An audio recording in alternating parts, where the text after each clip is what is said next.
Ya masih di Apa Kabar Indonesia Siang. Tadi Bang Kodari ada pertanyaan menggantung. Caimin, Prabowo, Ganjar, Prabowo. Probabilitas, elektabilitasnya lebih tinggi mana? Enggak, per hari ini kalau menurut saya ya, kalau Ganjar itu ya paling sering kelihatan justru sebetulnya dengan Erick Thohir. Nah ini saya lanjutkan apa yang beliau katakan ya. Erick Thohir dengan Ganjar dengan Erick Thohir itu bisa terjadi tanpa ada Jokowi di sana. Nah beda kan? Kalau Ganjar dengan Prabowo cuman terjadi kalau ada Jokowinya.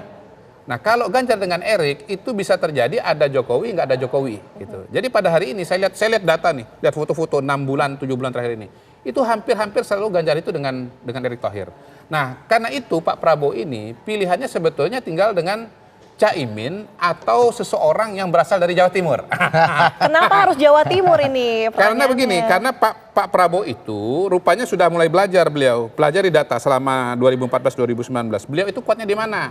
Di Jawa Barat, di Jawa Tengah lemah. Jadi sebetulnya medan pertempurannya ada di Jawa Timur. Pak Prabowo itu melakukan kesalahan 2019.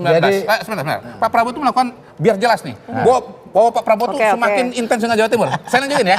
Pak Jazil di Jawa Tengah, Pak Prabowo itu masuk di tahun 2019. Itu salah besar. Bukannya suaranya tambah gede, tambah kecil. Jadi, ruang terbuka itu di Jawa Timur, pasti ke Jawa Timur. Gimana nih partai yang berkoalisi? Ini bukan soal subjektif ya, secara objektif. Pak Prabowo dan Gus Muhaimin ini sangat dekat karena apa? Dua-dua ketua umum partai, dua-dua pemegang tiket. Ditambah lagi menurut Pak Kodari ada kombinasi teritorial yang juga saling melengkapi.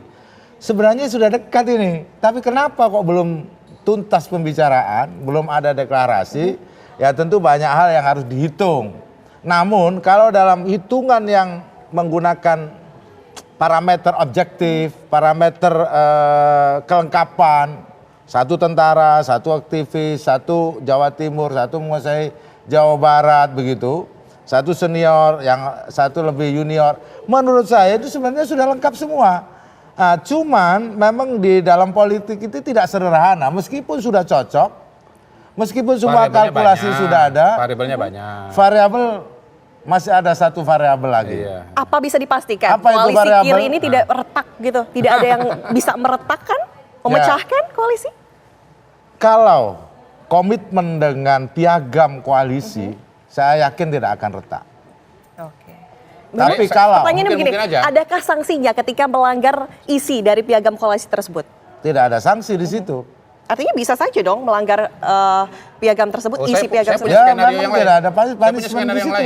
Misalnya begini ya, kalau nggak jalan dengan PKB, Gerindra itu bukan mustahil nanti justru misalnya jalan dengan KIB. Di sana ada Golkar, notabene rumah lamanya Pak Prabowo, ya kan? Ada PAN, Partai Islam Modernis, ada P3, Partai Islam Tradisional seperti PKB. Cukup menarik juga. Dan PKB kalau itu terjadi, nggak jadi dengan Pak Prabowo, nggak jadi dengan Gerindra, kemungkinan besar dengan PDI Perjuangan. Kembali lagi ke PDI. Bisa terjadi. Intinya gini, koalisi yang ada sekarang ini belum bersifat final. Dia masih bisa geser-geser, dia masih bisa pindah konstelasi, dan ya sebetulnya yang kita lihat sekarang ini ya baru bayang-bayang semu yang masih bisa mengalami perubahan. Nah ini kata Bang Kodari, kata waketumnya sendiri seperti apa nih? Memang belum final semua koalisi yang ada, cuman ada kemajuan step by step. Ada, kayak KIB nggak ada stepnya tuh. Kayak perubahan nggak ada stepnya. Sebenarnya di koalisi Gerindra PKB sudah ada stepnya. Dari mulai akad janji piagam, habis itu membuat sekber, habis itu pertemuan ijtima ulama, semuanya sebenarnya sudah ada rangkaian itu. Nah tetapi tinggal menghitung momentum untuk kemudian Pak Prabowo dan Gus Muhaimin mencapai kata sepakat. Apa momentum yang ditunggunya apa ini? Ya misalkan momentum yang terjadi dinamika di luar. PDI Perjuangan, Bu Mega misalkan, terus banyak hal, dan itu menurut saya tetap menjadi bagian yang harus dikalkulasi atau variabel yang menjadi bagian yang harus dikalkulasi. Tidak mungkin kita juga nafikan. Karena apa? Pertama, untuk menentukan masih cukup waktu, masih 6 bulan lagi. 6 bulan. Padahal dalam politik waktu 6 bulan itu waktu yang cukup panjang. Itu satu. Yang kedua, dinamika ya di koalisi yang lain itu malah lebih nggak jelas tuh, bentuknya mau kemana, arahnya mau kemana. Kata Pak Kodari malah menganggapnya nggak ada itu. Artinya dianggap ada di mana? Belum ada koalisi lainnya begitu. Iya, belum ada.